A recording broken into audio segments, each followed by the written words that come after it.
So in this video, I want to talk about one of probably the most common type of insurance coverage that people use when they get involved in a car accident, and that's called MedPay.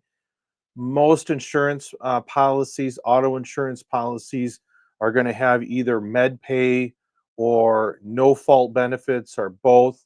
I have another video that talks about no fault benefits if you're in a state such as Minnesota, if you're from Minnesota or traveling to Minnesota. They have no fault benefits there. But if you're not in a no fault state, there's a good chance that your auto policy has MedPay benefits. So what is MedPay?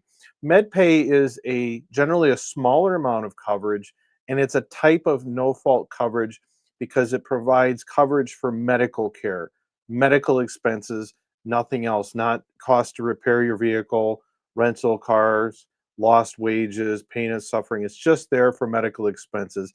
It's to encourage people to go see the doctor, or if you get taken to the emergency room after a crash, it's designed to help cover those expenses, and it's there regardless of whose fault the accident was, even if it's your fault.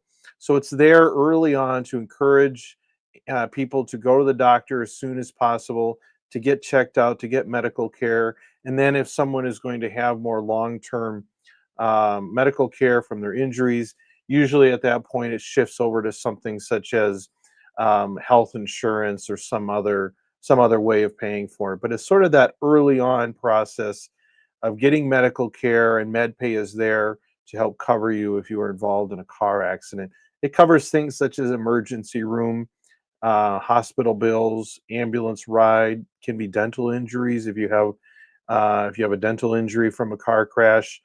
Um, there typically isn't co-pays and deductibles to the hospital, but there may be under your policy. And it's really probably the most important thing about MedPay is it pays regardless of who's at fault. So it doesn't wait to find out who caused the crash. It's there to provide medical care coverage for people in the vehicle that's excuse me, that's insured. One thing to keep in mind, if there is a settlement reached, if there's a settlement reached at some point in time, generally the MedPay carrier will get reimbursed. We call that subrogation. I have other videos on that if you have questions about that.